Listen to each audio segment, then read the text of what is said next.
രണ്ടാമത്തെ property of good estimator എന്ന് പറയുന്നത് കൺസിസ്റ്റൻറ്റ് എസ്റ്റിമേറ്ററാണ്.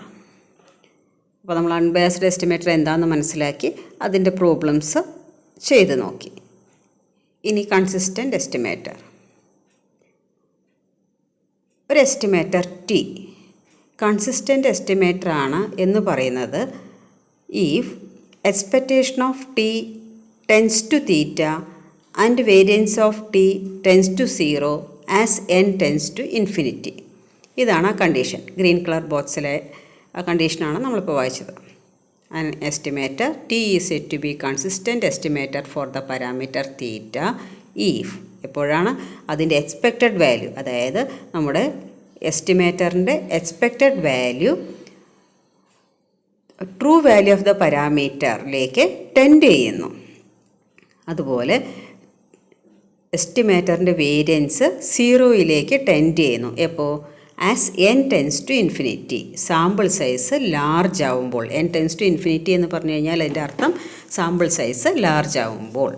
അതായത് ഇവിടെ നമ്മൾ ഉപയോഗിക്കുന്ന കൺസെപ്റ്റ് എന്ന് പറയുന്നത് സാമ്പിൾ സൈസ് ഇൻക്രീസ് ചെയ്യുമ്പോൾ സ്വാഭാവികമായിട്ടും നമുക്ക് കറക്റ്റായിട്ടുള്ള റിസൾട്ട് കിട്ടും. അങ്ങനെയാണല്ലോ നമ്മൾ സാമ്പിളിംഗ് പ്രോപ്പർട്ടീസിലും സാമ്പിളിംഗ് ടെക്നിക്സിലൊക്കെ മനസ്സിലാക്കിയിരിക്കുന്നത്. ആ ഒരു കൺസെപ്റ്റാണ് ഇവിടെയും ഉപയോഗിച്ചിരിക്കുന്നത്. അത് സാമ്പിൾ സൈസ് ഇൻക്രീസ് ചെയ്യുമ്പോൾ നമ്മുടെ അക്യുറസി ഇൻക്രീസ് ചെയ്യുന്നു. ആ ഒരു അർത്ഥത്തിൽ സാമ്പിൾ സൈസായ n ലാർജ് ആവുമ്പോൾ, അതാണ് n ടെൻസ് ടു ഇൻഫിനിറ്റി. അങ്ങനെ ആവുമ്പോൾ ആ എസ്റ്റിമേറ്ററിൻ്റെ എക്സ്പെക്റ്റഡ് വാല്യൂ, അതായത് എക്സ്പെക്റ്റേഷൻ ഓഫ് ടി എന്ന് പറയുന്നത് ടെൻസ് ടു തീറ്റ. അതായത് തീറ്റ എന്ന് പറയുമ്പോൾ നമ്മുടെ അൺനോൺ പാരാമീറ്റർ അതിൻ്റെ ട്രൂ വാല്യൂ ആണ് തീറ്റ എന്ന് പറയുന്നത്. ആ തീറ്റയിലേക്ക് ടെൻഡ് ചെയ്യുന്നു. And variance of T tends to 0 as n tends to infinity. n large ആവുമ്പോൾ. ഈ കണ്ടീഷൻ നമ്മൾ ഇതുപോലെ തന്നെ പഠിച്ചു വയ്ക്കണം. കൺസിസ്റ്റൻറ്റ് എസ്റ്റിമേറ്റർ എന്താണെന്ന് ചോദിച്ചു കഴിഞ്ഞാൽ ഈ ഒരു സെൻറ്റൻസ് എഴുതിയാൽ മതി. ഇതിൻ്റെ പ്രോബ്ലംസ് ഒന്നും നമുക്ക് ചെയ്യാനില്ല. ജസ്റ്റ് ആ കണ്ടീഷൻ മാത്രം പഠിച്ചു വയ്ക്കുക, അത്രയേ ഉള്ളൂ. അൺബയാസ്ഡ്നെസ്സിനും എഫിഷ്യൻറ്റ് എസ്റ്റിമേറ്റർ മൂന്നാമത്തെ പ്രോപ്പർട്ടിക്കാണ് നമുക്ക് പ്രോബ്ലം ചെയ്യാനായിട്ടുണ്ടാവും. ഇപ്പോൾ രണ്ടാമത്തെ കണ്ടീഷൻ ഇതുപോലെ മനസ്സിലാക്കി വയ്ക്കുക. മൂന്നാമത്തെ പ്രോപ്പർട്ടി എഫിഷ്യൻറ്റ് എസ്റ്റിമേറ്റർ. അപ്പോൾ ഇവിടെ എഫിഷ്യൻറ്റ് എസ്റ്റിമേറ്റർ എന്നുള്ള പ്രോപ്പർട്ടി എത്തുമ്പോൾ നമ്മൾ ഇതുവരെ ഉണ്ടായിരുന്ന കൺസെപ്റ്റിൽ നിന്ന് കുറച്ചൊന്ന് മാറി ചിന്തിക്കുകയാണ്. അതായത് രണ്ടോ അതിലധികമോ എസ്റ്റിമേറ്റേഴ്സിൽ നിന്ന് ആരാണ് മോസ്റ്റ് എഫിഷ്യൻറ്റ് എന്നുള്ളത് കണ്ടുപിടിക്കണം. എഫിഷ്യൻസി എന്ന് പറയുന്നത് നമ്മൾ കമ്പയർ ചെയ്യുമ്പോൾ കിട്ടുന്ന ഒരു സംഭവമാണല്ലോ. അപ്പോൾ നമ്മളുടെ ഡെഫിനിഷൻ ഈ രീതിയിലാണ് പറയുന്നത്. Let T1 and T2 are two unbiased estimators for the parameter theta. രണ്ട് അൺബയാസ്ഡ് എസ്റ്റിമേറ്റേഴ്സ് ഉണ്ടെങ്കിൽ, അതായത് എഫിഷ്യൻസി എന്നുള്ള ടെസ്റ്റിലേക്ക് ഇത് പ്രാപ്തമാവണമെങ്കിൽ, എസ്റ്റിമേറ്റേഴ്സ് പ്രാപ്തമാവണമെങ്കിൽ അവ എന്തായിരിക്കണം? അൺബയാസ്ഡ് എസ്റ്റിമേറ്റേഴ്സ് ആയിരിക്കണം. അപ്പോൾ രണ്ട് വാതിലുണ്ട് ഈ മോസ്റ്റ് എഫിഷ്യൻറ്റ് എസ്റ്റിമേറ്റർ കാണാൻ. ആദ്യത്തെ വാതിൽ എന്ന് പറയുന്നത് അവിടെ ചെക്ക് ചെയ്യുന്നത് എന്തായിരിക്കും? അൺബയാസ്ഡ് ആണോ? അൺബയാസ്ഡ് ആയിട്ടുള്ള ആൾക്കാർ അടുത്ത എഫിഷ്യൻസി ടെസ്റ്റിന് പോവാം. അൺബയാസ്ഡ് അല്ലാത്തവരെ അവിടെ നിന്ന് തന്നെ റിജക്റ്റ് ചെയ്യുന്നു. എഫിഷ്യൻസി ടെസ്റ്റിന് അവരെ പരിഗണിക്കുന്നേ ഇല്ല. അപ്പോൾ അൺബയാസ്ഡ് എസ്റ്റിമേറ്റേഴ്സ് ആയിട്ടുള്ളവരിൽ നിന്ന് നമ്മൾ വേരിയൻസ്, എല്ലാവരുടെയും വേരിയൻസ് കണ്ടുപിടിക്കുന്നു. അൺബയാസ്ഡ് എസ്റ്റിമേറ്റേഴ്സ് ആയിട്ടുള്ള എസ്റ്റിമേറ്റേഴ്സിൻ്റെയൊക്കെ വേരിയൻസ് കണ്ടുപിടിക്കുന്നു. എന്നിട്ട് അതിൽ ഏറ്റവും മിനിമം വേരിയൻസ് ഉള്ള എസ്റ്റിമേറ്ററിനെയാണ് നമ്മൾ എന്ത് എന്ന് പറയുക? എഫിഷ്യൻറ്റ് എസ്റ്റിമേറ്റർ എന്ന് പറയുക. അതാണ് ഈ ഡെഫിനിഷനിൽ പറഞ്ഞിരിക്കുന്നത്. ഒന്നുകൂടെ വായിച്ച് നോക്കാം നമുക്കത്. Let T1 and T2 are two unbiased estimators for the parameter theta. Then T1 is said to be more efficient than T2 if variance of T1 less than variance of T2. അപ്പോൾ പറഞ്ഞതിൻ്റെ അർത്ഥം ഇതാണ്. T1 and T2 are two unbiased estimators for the parameter theta എന്ന് പറയുമ്പോൾ നമ്മുടെ മനസ്സിൽ വരേണ്ടത് expectation of T1 equal to theta and expectation of T2 equal to theta. അങ്ങനെ ആകുമ്പോഴാണല്ലോ അൺബയാസ്ഡ് എസ്റ്റിമേറ്റേഴ്സ് ആവുന്നത്. അങ്ങനെ ആയിരിക്കണം. അങ്ങനെ ആണെങ്കിൽ T1 is said to be more efficient than T2. അതായത് T1 more efficient than T2 ആവണമെങ്കിൽ T1ൻ്റെ variance of T1 is less than variance of T2. അതായത് മിനിമം വേരിയൻസ് ഉള്ളത് മോർ എഫിഷ്യൻ്റ് ആവുന്നു അല്ലേ. വേരിയൻസ് എപ്പോഴും കുറഞ്ഞു വരണം, അതാണല്ലോ നമ്മുടെ ഡിസ്പേർഷൻ്റെ മെഷറാണല്ലോ അത്. അപ്പോൾ അതെപ്പോഴും കുറഞ്ഞു വരണം. അപ്പോൾ കുറഞ്ഞു വരുന്നത് മോർ എഫിഷ്യൻ്റ് എന്നുള്ള അർത്ഥത്തിലാണ് അവിടെ വരുന്നത്. അതിൻ്റെ പ്രോബ്ലംസ് നമുക്ക് ചെയ്യാനുണ്ട്. ചോദ്യങ്ങൾ എങ്ങനെയാവും വരിക നോക്കാം നമുക്ക്. 8.4 example. H1, H2, H3 and H4 is a random sample from a population with mean mu and standard deviation sigma. എന്ന് പറയുമ്പോൾ expectation of H1 equal to mu, expectation of H2 equal to mu, expectation of H3 equal to mu, expectation of H4 equal to mu. അതാണ് population with mean mu എന്നതുകൊണ്ട് ഉദ്ദേശിക്കുന്നത്. And standard deviation sigma എന്ന് പറയുമ്പോൾ standard deviation of H1 equal to sigma, standard deviation of H2 equal to sigma, അങ്ങനെ H4 വരെയുള്ള standard deviation of സിഗ്മയാണ്. ഇനി ചോദ്യത്തിൻ്റെ ബാക്കി ഭാഗം എന്താ? T1 equal to H1 plus 2H2 plus 2H3 minus 4H4 and T2 equal to H1 minus H2 H1 plus H2 minus H3 minus H4 are unbiased estimators for mu. കണ്ടോ ചോദ്യം നോക്കൂ, T1 ഉം T2 unbiased estimators ആണ് എന്നവിടെ ചോദ്യത്തിൽ തന്നിട്ടുണ്ട്. Obtain the efficient estimator among T1 and T2. അപ്പോൾ ഈ ചോദ്യത്തിൽ T1 ഉം T2 അൺബയാസ്ഡ് എസ്റ്റിമേറ്റർ ആണെന്ന് തന്ന സ്ഥിതിക്ക് നമുക്ക് ആ ഭാഗം ചെക്ക് ചെയ്യേണ്ട ആവശ്യമില്ല. മറ്റേത് അൺബേസ്ഡ് എസ്റ്റിമേറ്റർ ആണോ എന്ന് ചെക്ക് ചെയ്യണം. എന്നിട്ട് ആ അൺബേസ്ഡ് എസ്റ്റിമേറ്റർ ആയതിൽ നിന്ന് മിനിമം വേരിയൻസ് കാണുക എന്നുള്ളതാണ് ശരിയായ പ്രൊസീജിയർ. പക്ഷേ ഇവിടെ T1 ഉം T2 അൺബേസ്ഡ് എസ്റ്റിമേറ്റർ ആണെന്ന് ചോദ്യത്തിൽ തന്നെ തന്നിട്ടുണ്ട്. അപ്പോൾ ഇനി നമുക്ക് എഫിഷ്യൻ്റ് എസ്റ്റിമേറ്റർ കാണാൻ ഒറ്റ സ്റ്റെപ്പേ ബാക്കിയുള്ളൂ. എന്താ അത്? രണ്ടിൻ്റെയും വേരിയൻസ് കാണാം. വേരിയൻസ് ഓഫ് T1 കാണാം, വേരിയൻസ് ഓഫ് T2 കാണാം. എന്നിട്ട് ഏതിനാണോ കുറഞ്ഞ വേരിയൻസ് ഉള്ളത് അത് മോസ്റ്റ് എഫിഷ്യൻറ്റ് എസ്റ്റിമേറ്റർ എന്ന് പറയുന്നു. അപ്പോൾ നമുക്കതിൻ്റെ സ്റ്റെപ്പുകൾ എങ്ങനെയാണെന്ന് നോക്കാം. Given that T1 and T2 are unbiased estimators of the population mean mu. T1 ഉം T2 അൺബേസ്ഡ് എസ്റ്റിമേറ്റേഴ്സ് ആണ് തന്നിട്ടുണ്ട് എന്ന് നമ്മളവിടെ എഴുതി കാണിക്കുന്നു. അതായത് നമുക്ക് ആ കണ്ടീഷൻ അറിയാം, അൺബേസ്ഡ് ആണെങ്കിൽ മാത്രമാണ് നമ്മൾ എഫിഷ്യൻസി ചെക്ക് ചെയ്യാനായിട്ട് അതിനെ ഉപയോഗിക്കുള്ളൂ. അപ്പോൾ അൺബേസ്ഡ് ആണെന്ന് തന്ന സ്ഥിതിക്ക് നമുക്ക് എഫിഷ്യൻസി ചെക്ക് ചെയ്യാം എന്നുള്ളതൊക്കെ നമുക്ക് മനസ്സിലായിട്ടുണ്ട് എന്നുള്ളത് ആ ഒറ്റ സ്റ്റെപ്പിൽ. അതായത് T1 ഉം T2 അൺബേസ്ഡ് എസ്റ്റിമേറ്റേഴ്സ് ആണ് four the population mean mu എന്നുള്ളത് നമ്മൾ എഴുതി കഴിയുമ്പോൾ അവർക്കത് മനസ്സിലാവും. ഇനി T1 ഈക്വൽ ടു നമ്മൾ ആ സ്റ്റാറ്റിസ്റ്റിക് T1 എന്നുള്ള സ്റ്റാറ്റിസ്റ്റിക് ഒന്നുകൂടെ എടുത്ത് എഴുതിയിട്ടുണ്ട് ഇവിടെ. ഇനി നമ്മുടെ അടുത്ത എയിം എന്താ? ആ T1ൻ്റെ വേരിയൻസ് കാണണം. അപ്പോൾ variance of T1 equal to variance of T1ൻ്റെ ഫംഗ്ഷൻ നമ്മളവിടെ കൊടുക്കുന്നു. H1 plus 2H2 plus 2H3 minus 4H4 equal to നമ്മൾ വേരിയൻസിൻ്റെ പ്രോപ്പർട്ടി പ്രകാരം അതിനെ സ്പ്ലിറ്റ് ചെയ്ത് എഴുതുന്നു. ശ്രദ്ധിക്കുക, വേരിയൻസിൻ്റെ പ്രോപ്പർട്ടിയിൽ സ്പ്ലിറ്റ് ചെയ്ത് എഴുതുമ്പോൾ മൈനസ് ആണെങ്കിലും അത് സ്പ്ലിറ്റ് ചെയ്ത് കഴിയുമ്പോൾ അതെന്തായി മാറും? പ്ലസ് ആയി മാറും. നമ്മൾ കഴിഞ്ഞ ചാപ്റ്ററിലൊക്കെ പഠിച്ചതാണ് അല്ലേ? വേരിയൻസിൻ്റെ പ്രോപ്പർട്ടി എന്ന് പറഞ്ഞിട്ട് ഏതാ 4ാമത്തെ ചാപ്റ്ററിൽ continuous random variable, discrete random variable അതൊക്കെ പഠിക്കുമ്പോൾ എക്സ്പെക്റ്റേഷൻ, അതിൻ്റെ പ്രോപ്പർട്ടീസ്, വേരിയൻസ്, അതിൻ്റെ പ്രോപ്പർട്ടീസൊക്കെ പഠിച്ചിരുന്നുവല്ലോ. ആ ഭാഗത്ത് അതുണ്ട്. അപ്പോൾ അത് പ്രകാരം നമ്മൾ സ്പ്ലിറ്റ് ചെയ്ത് എഴുതുമ്പോൾ variance of H1 plus variance of 2H2 plus variance of 2H3 plus അവിടെ മൈനസ് അല്ല വരുന്നത് പ്ലസ് വേരിയൻസ് ഓഫ് 4H4.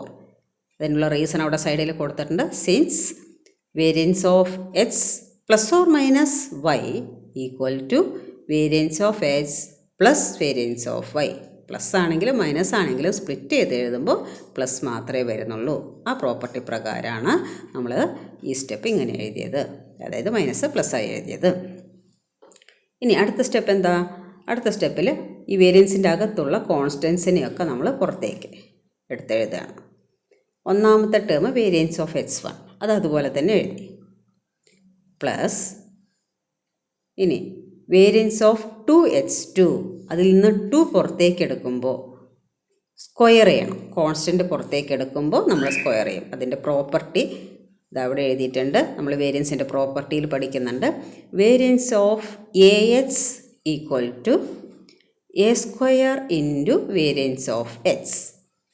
ഈ പ്രോപ്പർട്ടി പ്രകാരം നമ്മൾ കോൺസ്റ്റൻറ്റ് പുറത്തേക്ക് എടുക്കുമ്പോൾ സ്ക്വയർ ചെയ്യണം. അത് വേരിയൻസിൻ്റെ പ്രോപ്പർട്ടിയാണ്. അപ്പോൾ അത് പ്രകാരം 2 പുറത്തേക്ക് എടുക്കുമ്പോൾ 2 സ്ക്വയർ എന്ന് പറയുമ്പോൾ എന്ത് വരും? 4. അപ്പോൾ 4 variance of H2 plus again 2 പുറത്തേക്ക് എടുക്കുമ്പോൾ 4 ആവുന്നു. അപ്പോൾ 4 വേരിയൻസ് ഓഫ് H3 പ്ലസ് ഇവിടെ അവസാനത്തെ ടേമിൽ അകത്തുള്ളത് 4 ആണ്. അപ്പോൾ അതിൻ്റെ സ്ക്വയർ ചെയ്യുമ്പോൾ 4 സ്ക്വയർ 16. അപ്പോൾ ലാസ്റ്റ് ടേം എന്തായി വരുന്നു? 16 വേരിയൻസ് ഓഫ് H4. അവിടെ റീസൺ നമ്മൾ അതിനുള്ള പ്രോപ്പർട്ടി അവിടെ സൈഡിൽ എഴുതിയും വെക്കുന്നു. ഇനി ചോദ്യത്തിൽ തന്നിട്ടുണ്ടല്ലോ,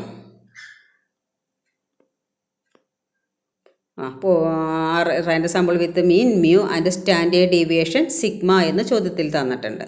എന്ന് പറയുമ്പോൾ standard deviation of H1 equal to sigma, അല്ലെങ്കിൽ അതിൻ്റെ വേരിയൻസ് എടുക്കുമ്പോൾ variance of H1 equal to എന്തായിട്ട് വരും? സിഗ്മ സ്ക്വയർ അല്ലേ? സ്റ്റാൻഡേർഡ് ഡീവിയേഷൻ്റെ സ്ക്വയർ ആണല്ലോ വേരിയൻസ്. അതുപോലെ variance of H2 equal to sigma square, variance of H3 equal to sigma square. ആ രീതിയിലാണല്ലോ. അപ്പോൾ അത് നമ്മൾ ഇനി ഇവിടെ അപ്ലൈ ചെയ്യാം. വേരിയൻസ് ഓഫ് H1ൻ്റെ അവിടെ സിഗ്മ സ്ക്വയർ കൊടുത്തു. അതുപോലെ variance of H2, variance of H3, variance of H4 എല്ലാത്തിനും സിഗ്മ സ്ക്വയർ കൊടുക്കുന്നു. അപ്പോൾ sigma square plus 4 sigma square plus 4 sigma square plus 16 sigma square എന്ന് കിട്ടുന്നു. അതെല്ലാം കൂടെ ആഡ് ചെയ്യുമ്പോൾ 25 സിഗ്മ സ്ക്വയർ എന്ന് കിട്ടുന്നു. അതവിടെ അണ്ടർലൈൻ ചെയ്ത് വെക്കുക. ഈ 25 സിഗ്മ സ്ക്വയർ എന്ന് പറയുന്നത് എന്താണ്? Variance of T1. അപ്പോൾ നമുക്ക് വേരിയൻസ് ഓഫ് T1 കിട്ടി. അതവിടെ ഇരിക്കട്ടെ.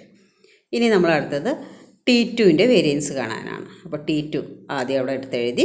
Variance of T2 equal to, അവിടെ പിന്നെ സ്പ്ലിറ്റ് ചെയ്ത സ്റ്റെപ്പിലാണ് വന്നിരിക്കുന്നത്. വേണമെങ്കിൽ നമുക്ക് പഴയ പോലെ variance of T2 equal to എന്ന് പറഞ്ഞിട്ട് എന്തെഴുതാം? Variance of H1 plus H2 minus H3 minus H4 എന്ന് കൊടുക്കാം. അടുത്ത സ്റ്റെപ്പിൽ സ്പ്ലിറ്റ് ചെയ്ത് എഴുതാം. അതായത് ഇവിടുത്തെ എഴുതിയ ഈ സ്പ്ലിറ്റ് ചെയ്ത step variance of H1 plus variance of H2 plus variance of H3. അവിടുത്തെ പ്ലസ് മറക്കരുത്. ഇവിടെയാണ് നമുക്ക് തെറ്റാൻ സാധ്യതയുള്ളത്. നമ്മളറിയാതെ മൈനസ് തന്നെ ഇട്ട് പോകും. പക്ഷേ സ്പ്ലിറ്റ് ചെയ്യുമ്പോൾ പ്ലസ് ആണ് വരിക. അടുത്തതിലും കണക്റ്റിംഗ് സൈൻ പ്ലസ് എന്ന് തന്നെയാണ്. Plus variance of H4. ഓരോന്നിൻ്റെയും വേരിയൻസ് സിഗ്മ സ്ക്വയർ ആണെന്ന് ക്വസ്റ്റ്യനിൽ തന്നതുകൊണ്ട് എല്ലാത്തിനും കൊടുക്കുന്നു. അവിടെയൊന്നും കോൺസ്റ്റൻറ്റ് പുറത്തേക്ക് എടുക്കാനില്ല. അപ്പോൾ ഒക്കെ sigma square plus sigma square plus sigma square plus sigma square equal to എത്ര കിട്ടുന്നു? 4 സിഗ്മ സ്ക്വയർ എന്ന് കിട്ടുന്നു. Variance of T2 equal to 4 sigma square. നമുക്ക് വേരിയൻസ് ഓഫ് T1 കിട്ടിയിട്ടുണ്ട്. എത്രയാണ്? 25 സിഗ്മ സ്ക്വയർ എന്നും കിട്ടിയിട്ടുണ്ട്. ഇനി നമ്മളത് രണ്ടും കൂടെ കമ്പയർ ചെയ്യുമ്പോൾ വേരിയൻസ് ഓഫ് T2 അതായത് 4 സിഗ്മ സ്ക്വയർ എന്നുള്ളതാണ് 25 സിഗ്മ സ്ക്വയറിനേക്കാൾ ചെറുത് അല്ലേ? അപ്പോൾ എന്ന് പറഞ്ഞാൽ വേരിയൻസ് ഓഫ് T2 ആണ് വേരിയൻസ് ഓഫ് T1-നേക്കാൾ ചെറുത്. അപ്പോൾ നമ്മളത് അവിടെ എഴുതുന്നു. Variance of T2 less than variance of T1. T2ൻ്റെ വേരിയൻസ് ആണ് ചെറുത്. അപ്പോൾ T2 ആണ് മോർ എഫിഷ്യൻറ്റ് എസ്റ്റിമേറ്റർ അല്ലേ? കുറഞ്ഞ വേരിയൻസ് ഉള്ളതാണല്ലോ മോർ എഫിഷ്യൻറ്റ്. അപ്പോൾ നമ്മൾ എഴുതുന്നു therefore T2 is efficient than T1. അങ്ങനെ എഴുതിയാലും മതി, അല്ലെങ്കിൽ T2 is the efficient estimator എന്ന് എഴുതിയാലും മതി. അപ്പോൾ ഈ രീതിയിലാണ് എഫിഷ്യൻറ്റ് എസ്റ്റിമേറ്റർ എന്നുള്ള പ്രോബ്ലംസ് നമുക്ക് ചെയ്യാൻ കഴിയും.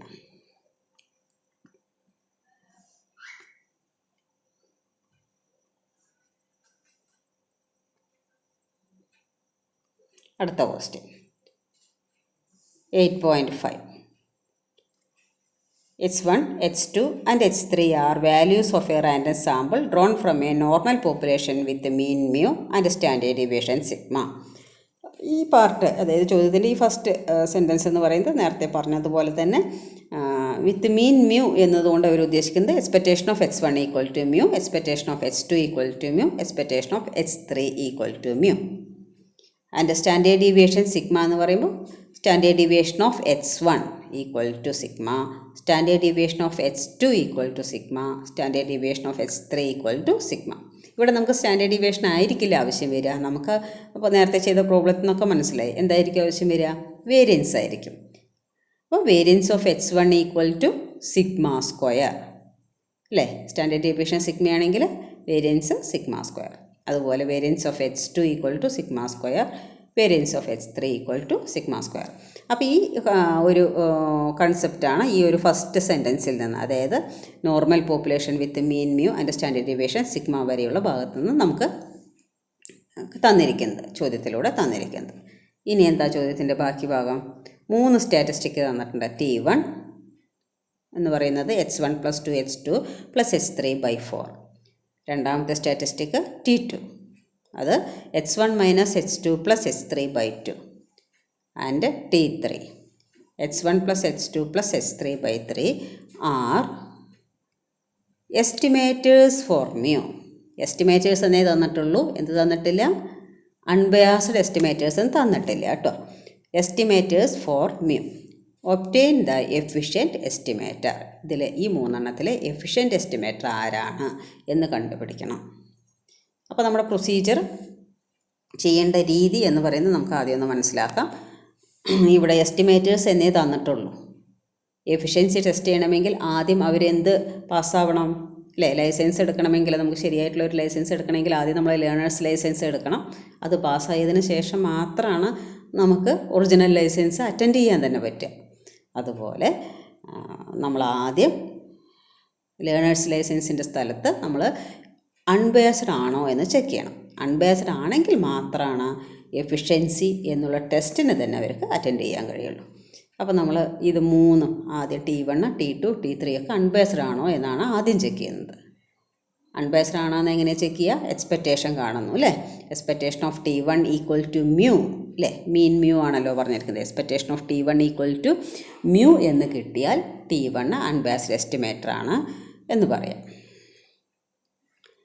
അതുപോലെ expectation of T2 equal to mu കിട്ടണം. Expectation of T3 equal to mu കിട്ടണം. അത് അൺബയാസ്ഡ് ആവണമെങ്കിൽ. അപ്പോൾ നമ്മൾ ആദ്യം അത് നോക്കുന്നു. എന്നിട്ട് അൺബയാസ്ഡ് ആയിട്ടുള്ളതിൽ നിന്ന് എഫിഷ്യൻസി വേരിയൻസ് കണ്ടിട്ട് മിനിമം വേരിയൻസ് ഉള്ളതിന് മോർ എഫിഷ്യൻറ്റ് എസ്റ്റിമേറ്റർ എന്ന് പറയാം. അപ്പോൾ ഇതാണ് നമ്മുടെ ചെയ്യാൻ ഉദ്ദേശിക്കുന്ന പ്രൊസീജിയർ. ഈ ചെയ്തത് എങ്ങനെയാണെന്ന് നോക്കാം.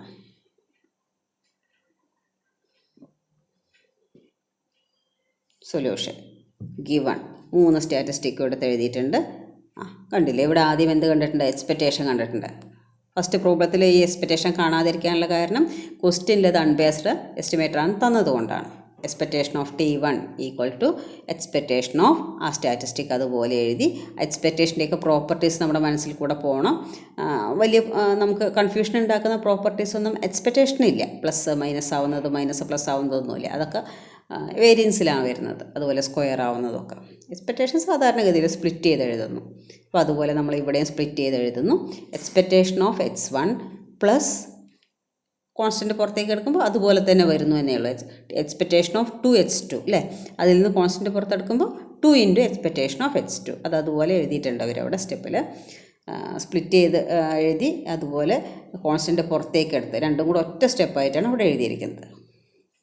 പ്ലസ് മൂന്നാമത്തെ term expectation of H3 whole divided by 4. ആ 4ഉം പുറത്തേക്ക് എക്സ്പെക്റ്റേഷൻ്റെ പുറത്തേക്ക് എടുത്തതാണ്.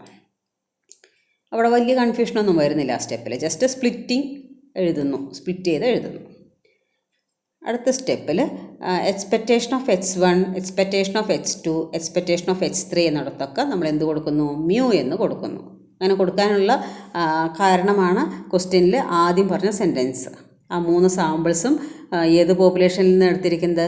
മീൻ മ്യൂവും സ്റ്റാൻഡേർഡ് ഡീവിയേഷൻ സിഗ്മയാണ് എന്ന് പറഞ്ഞിട്ടുണ്ട്. അപ്പോൾ അതിൻ്റെ അർത്ഥം നേരത്തെ പറഞ്ഞതാണ്. Expectation of H1, expectation of H2, expectation of H3 എന്നിവയുടെ വില മ്യൂ എന്ന് ആണ് എന്നുള്ളതാണ് അതിൻ്റെ അർത്ഥം.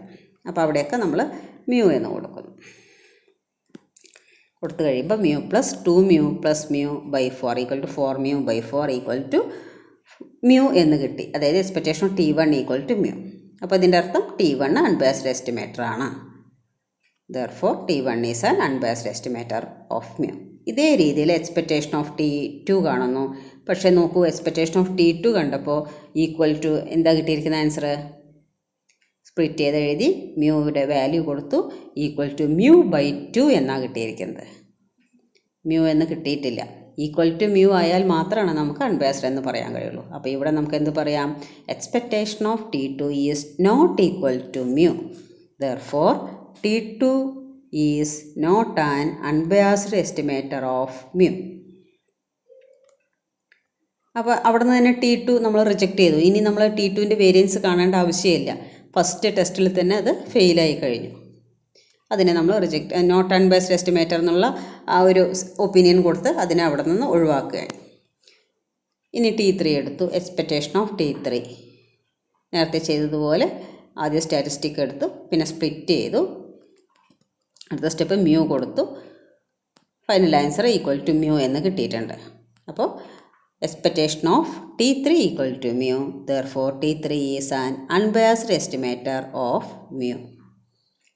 അപ്പോൾ നമ്മൾ 3 സ്റ്റാറ്റിസ്റ്റിക് ടെസ്റ്റ് ചെയ്തതിൽ T1ഉം T3യും അൺബയസ്ഡ് എസ്റ്റിമേറ്റർ ആണ് എന്ന് കിട്ടി. ഇനി നമ്മൾ വേരിയൻസ് കാണാം. അപ്പോൾ ഏതിൻ്റെയൊക്കെ വേരിയൻസ് കാണണം? നമുക്ക് ഇവിടെ ആദ്യം വേരിയൻസ് ഓഫ് T1 കണ്ടിട്ടുണ്ട്. അതുപോലെ പിന്നീട് കണ്ടത് വേരിയൻസ് ഓഫ് T3 ആണ്. T2ൻ്റെ വേരിയൻസ് നമുക്ക് കാണേണ്ട ആവശ്യമില്ല. T1ൻ്റെ വേരിയൻസ് നേരത്തെ വേരിയൻസിൻ്റെ പ്രോപ്പർട്ടിയൊക്കെ അപ്ലൈ ചെയ്യണം. ആദ്യം സ്റ്റാറ്റിസ്റ്റിക് T1 എന്നുള്ളടത്ത് കൊടുത്തു. Variance of T1 equal to variance of T1 എന്താണ്? x1 plus 2h2 plus h3/4 equal to split ചെയ്ത് എഴുതുകയാണ്. സ്പ്ലിറ്റ് ചെയ്ത് എഴുതുമ്പോൾ ഇവിടെ മൈനസ് ഒന്നുമില്ല, പക്ഷേ കോൺസ്റ്റൻ്റ് ഉണ്ട്. കോൺസ്റ്റൻ്റ് എവിടെയാണെങ്കിലും പുറത്തെടുക്കുമ്പോൾ സ്ക്വയറാണ്. അപ്പോൾ ഡിവൈഡഡ് ബൈ 4 എന്നുള്ളത് നോക്കൂ, ഡിവൈഡഡ് ബൈ 16 എന്ന് വരും. പിന്നെ വേരിയൻസ് ഓഫ് h1 അതുപോലെ തന്നെ എഴുതി. വേരിയൻസ് ഓഫ് 2h2 എന്നുള്ളത് 2 പുറത്തേക്ക് എടുക്കുമ്പോൾ 4. അപ്പോൾ 4 into variance of h2 plus variance of h3 divided by 16 എന്ന് വന്നത് ആ ഡിവൈഡഡ് ബൈ 4 പുറത്തേക്ക് എടുക്കുമ്പോൾ 4 സ്ക്വയർ 16 ആണ്. അപ്പോൾ വേരിയൻസിൻ്റെ പ്രോപ്പർട്ടി അപ്ലൈ ചെയ്യുമ്പോൾ ശ്രദ്ധിക്കണം.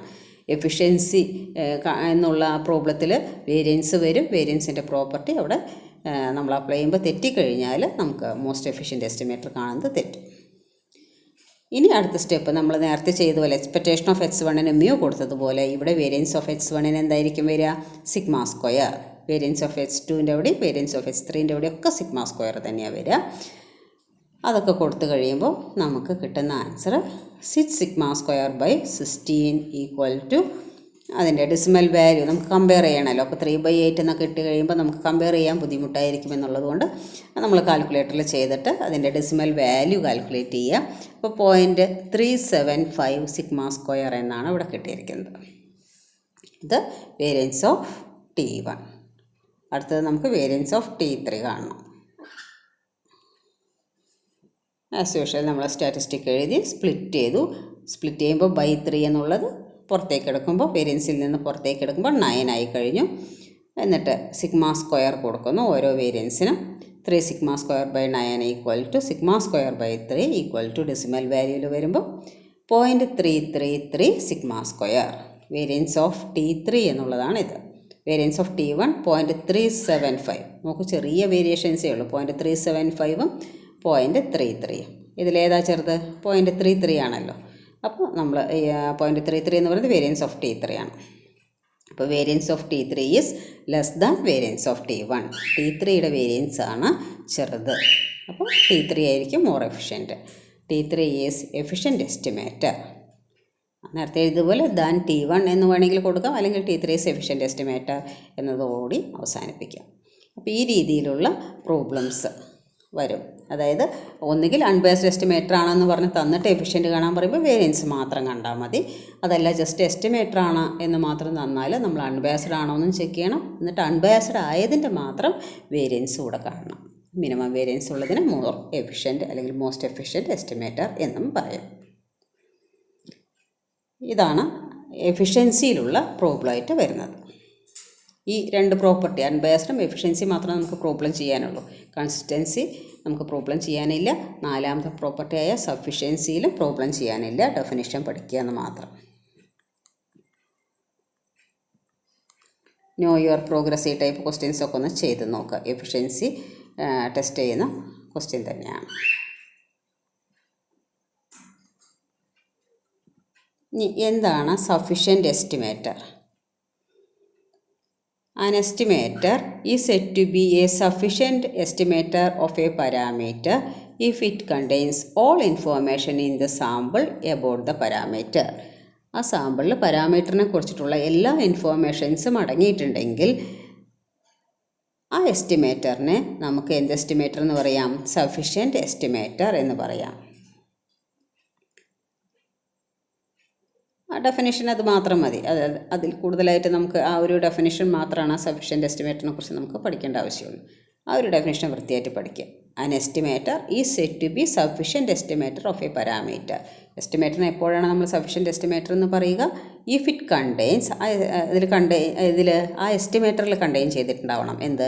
All information in the sample. സാമ്പിളിലുള്ള എല്ലാ ഇൻഫോർമേഷനും എന്തിനെ കുറിച്ചിട്ടുള്ളത്? About the parameter. അതായത് സാമ്പിളിൽ പാരാമീറ്ററിനെ കുറിച്ച് എന്തെല്ലാം ഇൻഫോർമേഷൻ ഉണ്ടോ അതെല്ലാം എന്തിൽ റിഫ്ലക്റ്റ് ചെയ്തിട്ടുണ്ടാവണം? ആ എസ്റ്റിമേറ്ററിൽ റിഫ്ലക്റ്റ് ചെയ്തിട്ടുണ്ടെങ്കിൽ അതിനെ സഫിഷ്യൻറ്റ് എസ്റ്റിമേറ്റർ എന്ന് നമുക്ക് പറയാം. അതാണ് സഫിഷ്യൻറ്റിൻ്റെ ഡെഫിനിഷൻ. ഇനി ഒരു നോട്ട് അവിടെ കൊടുത്തിട്ടുണ്ട്. എന്താണ് ആ നോട്ട്? സാമ്പിൾ മീൻ എന്ന് പറയുമ്പോൾ നമ്മൾ എക്സ് ബാറിനെയാണ് നമ്മൾ സാമ്പിൾ മീൻ എന്ന് പറയുക. Is unbiased, consistent and sufficient for the population mean. അപ്പോൾ സാമ്പിൾ മീൻ നല്ലൊരു എസ്റ്റിമേറ്ററാണ്. അതിൽ ഏതൊക്കെ പ്രോപ്പർട്ടി സാറ്റിസ്ഫൈ ചെയ്യുന്നുണ്ട്? അൺബയാസ്ഡ് ആണ്, കൺസിസ്റ്റൻ്റ് ആണ്, അതുപോലെ സഫിഷ്യൻറ്റുമാണ്. അവിടെ പറയാത്തത് ഏത് മാത്രമാണ്? എഫിഷ്യൻസി. എഫിഷ്യൻ്റ് അല്ല എന്നവിടെ പറയണില്ല. പക്ഷേ സാമ്പിൾ സൈസ് കൂടുന്തോറും ആ കൂടിയ സാമ്പിൾ മീനായിരിക്കും മോർ എഫിഷ്യൻ്റ് ആയിട്ട് വരിക. അപ്പോൾ അവിടെ കമ്പയർ ചെയ്യുമ്പോഴല്ലേ നമുക്ക് എഫിഷ്യൻസി പറയാൻ പറ്റുള്ളൂ. അതുകൊണ്ടാണ് ഇവിടെ പറയാതിരിക്കുന്നത്. സാമ്പിൾ മീൻ ആക്ച്വലി എഫിഷ്യൻ്റ് എസ്റ്റിമേറ്ററും കൂടെ തന്നെയാണ്. അതുകൊണ്ട് നല്ലൊരു എസ്റ്റിമേറ്റർ എന്നുള്ള രീതിയിൽ നമുക്ക് സാമ്പിൾ മീനിനെ കണക്കാക്കാം. അതൊരു നോട്ടായിട്ട് ഇവിടെ പറയുന്നുണ്ട്. അപ്പോൾ ഇത്രയും കാര്യങ്ങളാണ് ഈ ചാപ്റ്ററിൽ നമുക്ക് പഠിക്കാനുള്ളത്. ഇനി ബാക്കിയുള്ള ഭാഗങ്ങളെല്ലാം നമ്മളുടെ ഫോക്കസ് ഏരിയയിൽ നിന്ന് ഒഴിവാക്കിയിട്ടുണ്ട്. മെത്തേഡ് ഓഫ് മൂവ്മെൻറ്റ്സ് എന്നുള്ള ഈ ഭാഗം.